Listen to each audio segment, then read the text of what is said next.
नमस्कार दोस्तों, online YouTube channel पर आपका स्वागत है। दोस्तों, आज हम लोग विश्व के अंतर्गत जो प्रमुख जो घास के मैदान हैं, जिनसे सामान्यतः जो परीक्षाओं में प्रश्न जरूर पूछा जाता है, उन घास स्थलों के बारे में हम लोग चर्चा करेंगे।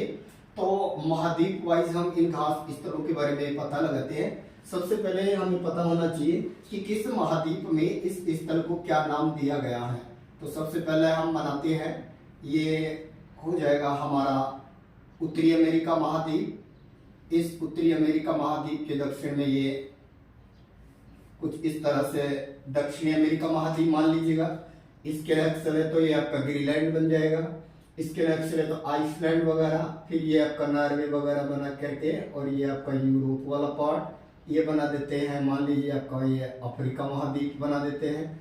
फिर अफ्रीका के अंतर्गत ये आपका जिब्राल्टर चैनल, भूमध्य सागर, फिर ये लाल सागर, फिर ये आपका अरब प्रायद्वीप होते हुए फिर ये भारत से ये फिर आगे चाइना निकला हुआ, ये आपका है श्रीलंका।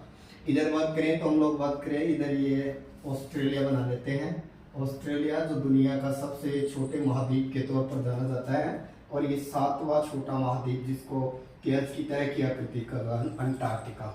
तो दोस्तों, सबसे पहले ये जो उत्तरी अमेरिका जो महाद्वीप है, इस उत्तरी अमेरिका महाद्वीप के अंतर्गत जो कनाडा यूएसए वाला जो एरिया है, यहाँ जो घास के जो मैदान है, इनको यहाँ पर क्या नाम दिया गया है तो याद रखिए प्रेरी घास स्थल या प्रेरी घास के मैदान।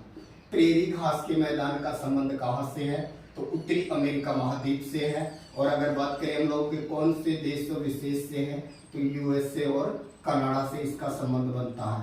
उसी तरह दोस्तों, अगर दक्षिणी अमेरिका के अंतर्गत हम लोग बात करते हैं तो यहाँ पर इनको नाम दिया है लानोस। ये इसे वेनेजुएला के अंतर्गत नाम दिया गया है, वेनेजुएला में लानोस। इसके अलावा यहाँ पर और नाम मिलेंगे आपको, अर्जेंटीना में पंपास ये नाम मिलेगा आपको अर्जेंटीना में।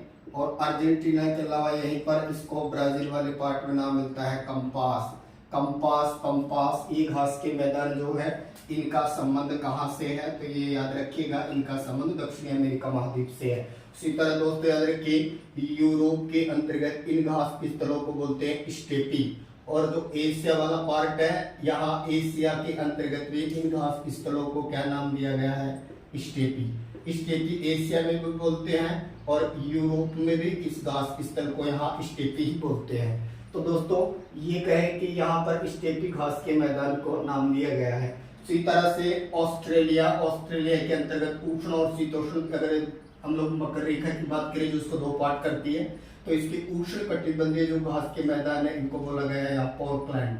और जो शीतोष्ण कटिबंधीय जो घास के मैदान है, यानी जो मरे और डार्लिंग नदियों वाला जो एरिया है, यहाँ पर जो शीतोष्ण कटिबंधीय घास के मैदान है, उनको बोलते हैं डाउन्स। इसी तरह दोस्तों, यहाँ पर याद रखिए, अफ्रीका के अंतर्गत जो उष्ण कटिबंधीय जो घास के मैदान है अफ्रीका में, उनको बोला जाता है सवाना। और जो ये कहे कि शीतोष्ण कटिबंधीय जो घास के मैदान है, इनको नाम दिया गया है वेल्ड।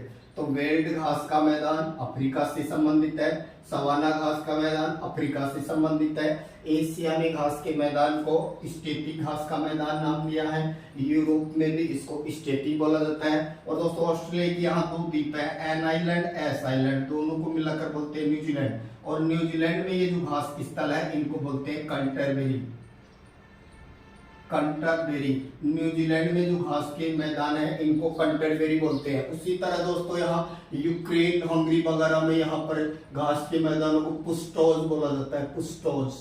यूरोप यानी यूक्रेन और हंगरी में पुस्टोज घास का मैदान है, बाकी यूरोप में स्टेपी बोलते हैं, एशिया में स्टेपी है। न्यूजीलैंड में कैंटरबरी घास का मैदान है। पोर्टलैंड डाउन्स, इनका संबंध ऑस्ट्रेलिया से है। डाउन, सवाना, वेल्ड, इनका संबंध अफ्रीका से है। जबकि लानोस, कंपास और पंपास, इनका संबंध दक्षिणी अमेरिका महाद्वीप से है। प्रेरी घास का मैदान का संबंध उत्तरी अमेरिका महाद्वीप से है। तो दोस्तों, इन घास स्थलों को सुमेलित करवाता है किस स्थल का संबंध कौन से महाद्वीप से है, या कौन सा उष्ण कटिबंधीय घास का मैदान है। जैसे उष्ण कटिबंधीय सवाना है, पोर्टलैंड है, ये उष्ण कटिबंधीय के अंतर्गत आते हैं। लेकिन वेल्ड और डाउन्स वगैरह है, ये जो है ये शीतोष्ण कटिबंधीय घास के मैदान के तौर पर इनको जाना जाता है। तो दोस्तों चैनल को ज्यादा से ज्यादा सब्सक्राइब करें। Thank you.